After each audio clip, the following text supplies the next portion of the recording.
Hello and welcome to Real Watchers Movie Club. My name is Garrett. And I'm Kevin. And Movie Club is a show where we pick a movie every week and discuss it just like a book club. On today's show, we're covering the classic German film noir thriller, M. Our thoughts and more coming up on Movie Club.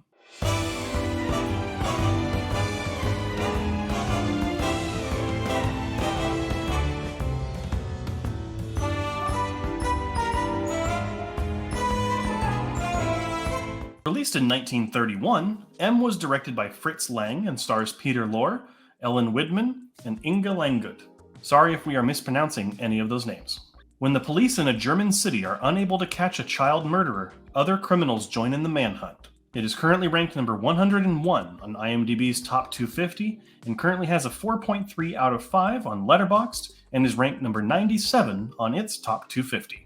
Before we dive into the movie, though, and our thoughts, we do want to issue a spoiler warning for the film. We will be talking about plot points, twists, all that kind of stuff coming up on the show. So if you want to watch the movie, make sure to watch it first. You can pause it here. We won't be offended. And then come back and finish the discussion with us. If you want to watch the film, I believe it's on Max right now, so you can check it out there if you have HBO Max. And then stay tuned to the end of the show to figure out what movie we have coming next week, because it's going to be a good one. Alrighty, and in the whole method, the whole kind of method to the madness that we have of picking movies every week, I have selected the movie M this week, the 1931 German film. The reason I picked this movie is it's actually one of my favorite movies that I didn't know that was one of my favorites. I watched this movie for the first time last year and absolutely just fell in love with it. And I think after watching movies like Seven, we can really see where a lot of inspiration for movies like that comes from movies like this, and especially in how it's in its tone and its camera work. But I was really excited for Kevin to watch this movie. And before we dive into our review, Kevin, what are some spoiler-free general thoughts? Had you heard of the movie before? What's going through your head? I did not. I actually mistaked this movie for Dial M for Murder. I thought that's what this movie was going to be like. And then I had to make sure I was watching the right movie, which was just M.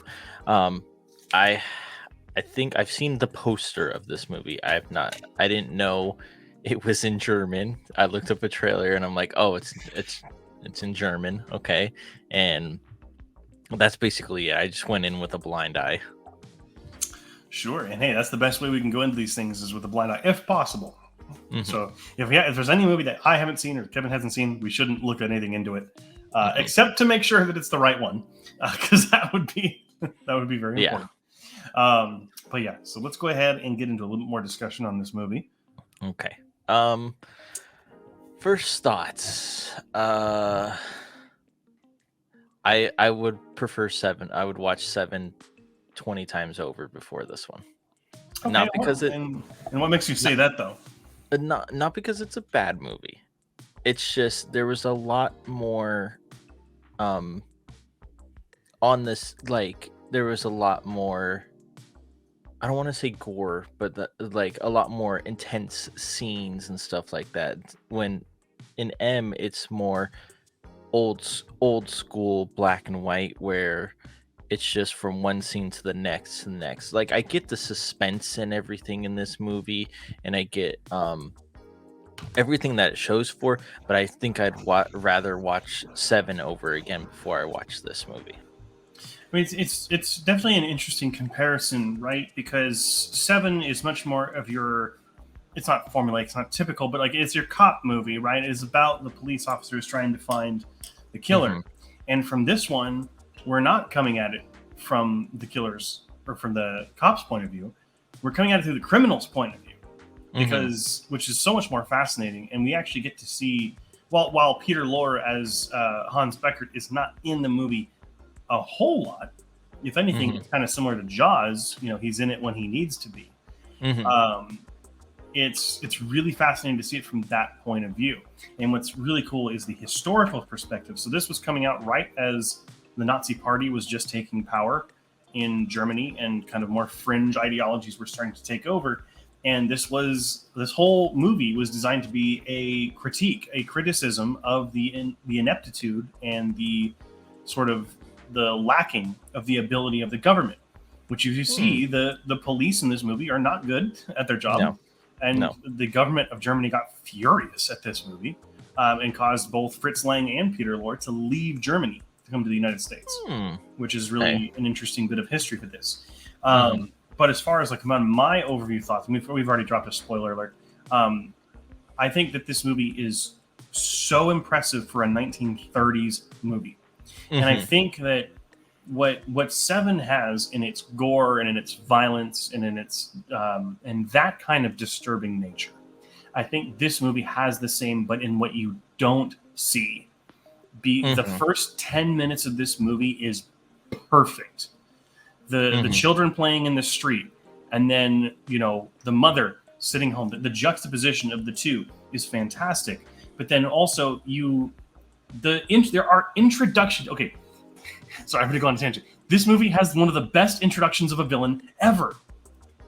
This girl is playing. It pans up to the wanted poster for the villain, and the villain's silhouette is put over the wanted poster. It is perfect. That was pretty good when that happened, and then his iconic whistling as well.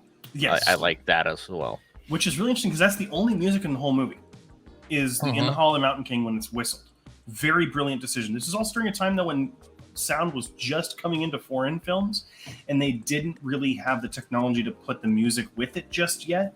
But it works here because it almost feels more real. It feels more grounded because you're not getting music that's, I don't want to say injected, because music's a very important part of a movie, but like its presence is missing, so it's almost like off-putting. It's distressing, just like the movie is trying to be. But back in that 10 minutes, when the mother finally realizes that Elsie is not there, she's shouting out her window, but then it cuts to the empty room, the empty dinner table, and then just the ball rolling up from behind the bush and the balloon floating away. Again, it's what you don't see, and it is so well done.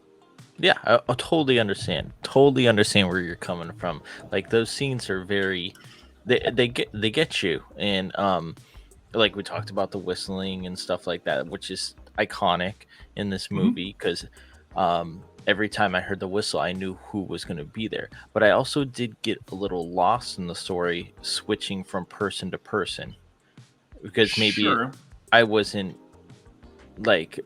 I was paying attention, but I was trying to read subtitles and trying to pay attention at the same time.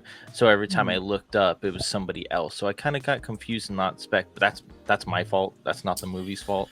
Sure, so. and it is an early film. Like there are quick cuts and edits, right? This isn't a modern day movie where you can linger on people a little bit longer and kind of establish. Like I would even say like Parasite, right? Like that, even though it's in Korean, you can still follow who it is really well. I think I can understand where you're coming from. Like, it's not just you. It is a fast-moving movie because that's just the way the cameras worked back then. It's the way editing worked.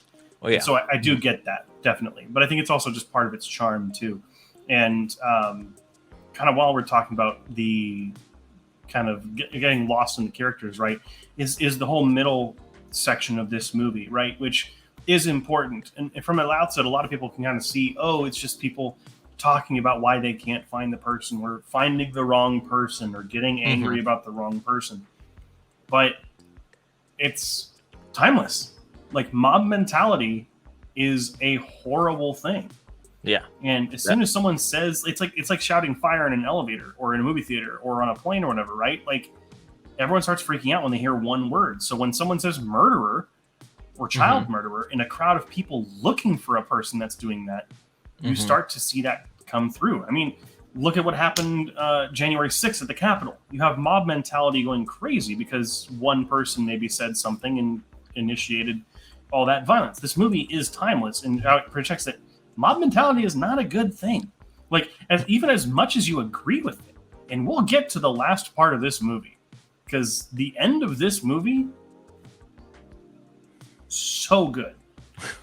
But like mob mentality is the main danger point. Aside from the ineptitude of the German government at the time, this movie, for me, is a huge danger letter about mob mentality and what it does to people. Yeah, and it also, when I guess that's like at the end of the movie, but they're trying to be their own cop or their own police, but they can't because all they see is rage. And back in the day when they didn't have computers or anything like that, if someone says, "Hey, here's the murderer," they're gonna book them because they don't have any intel or anything like that on who it is and stuff like that. So that was really interesting to see, like, old time people just saying, "Oh, he looks like the murderer. Okay, let's bring him into custody and do it," and then they would have to repeat it and stuff like that. Exactly, where they have to intensely question them, and Hmm.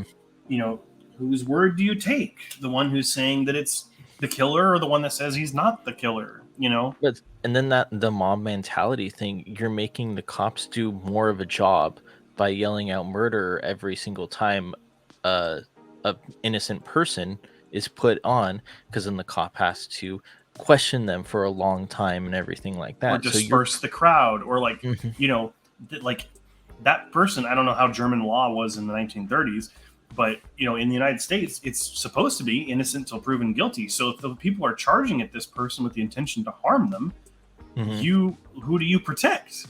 Yeah. Like, so there's definitely, again, that mob mentality is just as much of a danger as the murderer themselves. So Exactly. it's really fascinating, but also kind of leads into like the fact that the criminals do a better job Hmm. than the government.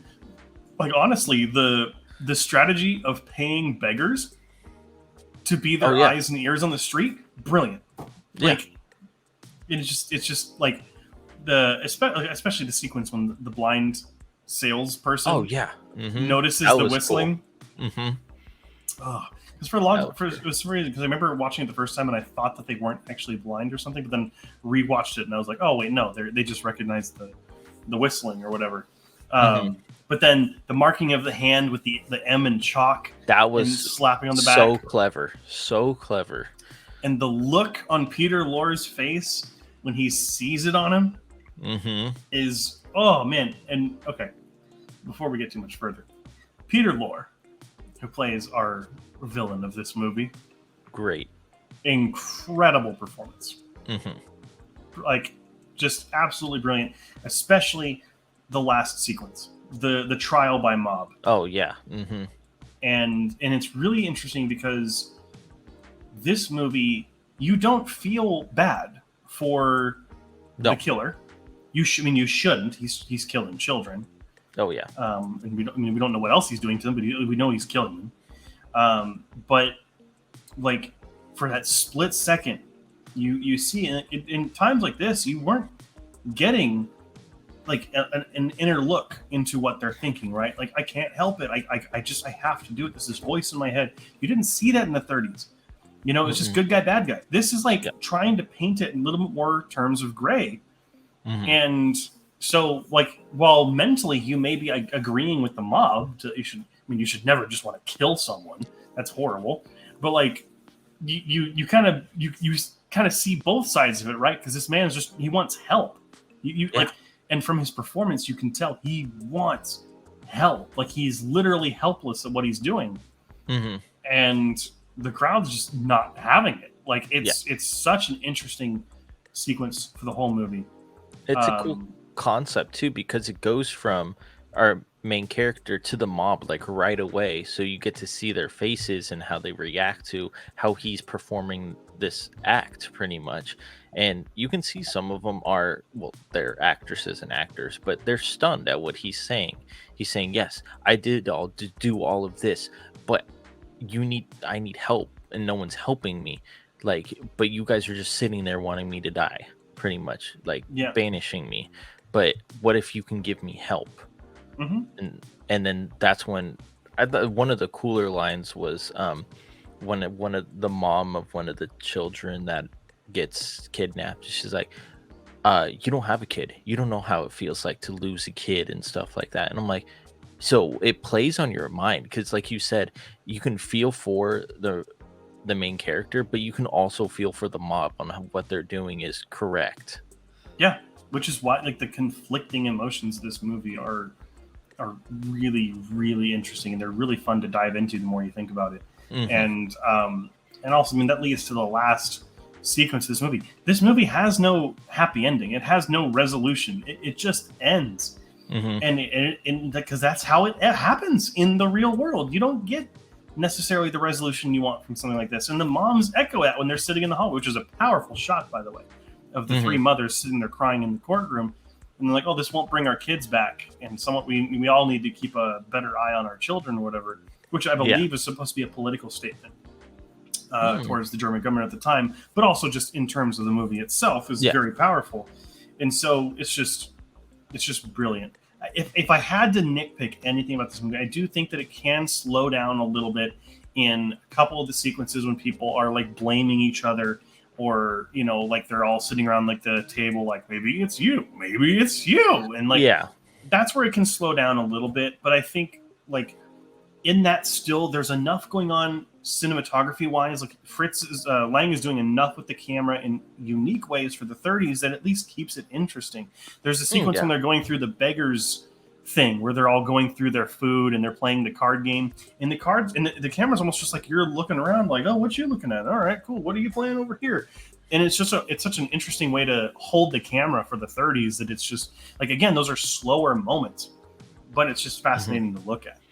Yeah, I mean, the camera work was fantastic. That's what I was looking at a lot of the time when, like, I got kind of not lost, but uninterested in some of like the dialogue and stuff. I was looking around and seeing how they were using the camera and putting it in such a way and how they were moving it. Because again, this is 31. This is what, 3 years after Dracula or something, or the same year? This is a year before Dracula? A year before, where Dracula is just, you stand in one place with the camera. Same year, yeah. But see, Dracula's like you stay one place with the camera and then you just zoom out from it. But this one's like, okay, we're lugging it around and showing you what is in the space. So that's a really cool that you got to see that. Yeah, honestly, and like what's nice is that, and I hope that more often on here on Movie Club we get to watch, like we did with Modern Times, right? Movies that are pre-code, because films were getting away with a lot from the 1900s up to the 1930s, like halfway through the 30s, right? Because there was no law of the land, essentially. You could make whatever film you wanted. Then obviously in the 30s through 1955 you had the Hays Code, which was this attempt from the American government to try and censor film. You had to have the good guys win, bad guys couldn't get away with their crimes, you couldn't show sex, you couldn't show anything like that. Right. And so it diluted films. And so like seeing a film like this is so refreshing from its time period. It's dark. I would not say that this is a happy movie by any means.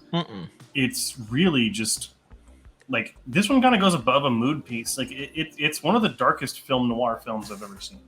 And I think it's so refreshing. And I like how it's black and white too.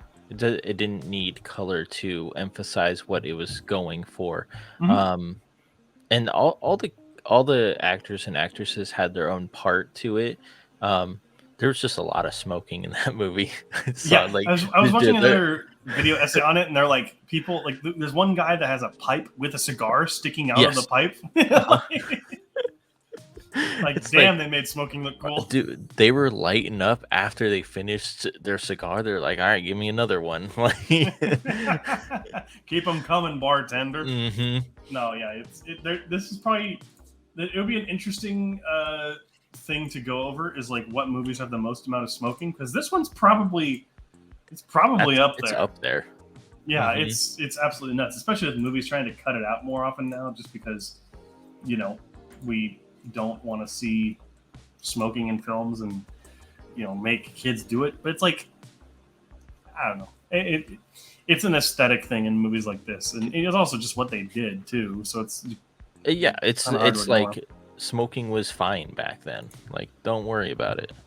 Like, I get it now, if you don't want to show smoking, that's perfectly fine, but kids make their own choices. They can say no to it. Exactly. Alrighty, so let's go ahead and get into our scores and kind of final thoughts for the movie. Since this was the one I picked, Kevin, you want to go first and talk about what you think? Yeah, so this is a really good black and white movie, early movie, like class. I could see a class have this used as one of their props or something like that, or agendas, just because of the intensity and how the camera moves from all the way back then, and then a Mhm. lot of the suspense as well for me. I give this. I changed it. So originally, before we started this video, I had it at 3 stars out of 5. But talking about it a little bit more, I realized that I liked it a lot more. So I'm giving it 4 stars out of 5, and I'm giving it. I'll give it an 87. I had it at like Okay. a 74 before, but yeah, I would say give this a shot, especially because it's pre World War One, right? No, That's pre World War II. two, Yeah. pre World War Two, and it's a very interesting watch. Yeah, far darker than the time period we usually have. So Hmm. it's kind of, like I said, refreshing is kind of a weird word to say. But as far as me, I love this movie. It's in my top 150 films that remind me why I love film video that we put on the channel. I give it a 98 and a 4.5 out of 5 stars. I do think this movie is pretty much near perfect. It's way better than any movie from the 30s should be. And again, it's still so true today. The mob mentality message, the kind of people needing help who are not getting the help they need, regardless if they deserve the help or not, or we think that they deserve the help or not, is so ahead of its time, and absolutely love it. So yeah, this movie gets a 98, 4.5 stars out of 5 for me. All right, so the question now falls to you. What do you think of M if you've seen it? Go ahead and leave your thoughts in the comment section down below, but remember to be respectful of one another. We are looking at you. Next week, we'll be covering the post-apocalyptic madness that is Mad Max Fury Road. Very excited about that. Make sure to watch the film before next week so you're not spoiled. Thank you so much for watching. Make sure to like, comment, and subscribe to us here on YouTube. We also have our live stream that goes live every Tuesday at 7 p.m. Pacific Standard Time. And before we end the video, thank you again for helping us hit 100 subscribers. We love you so much. Thank you so much for coming out and supporting us. And make sure to follow us on all forms of social media at Real Watchers. And until next time, keep your eyes on the screen.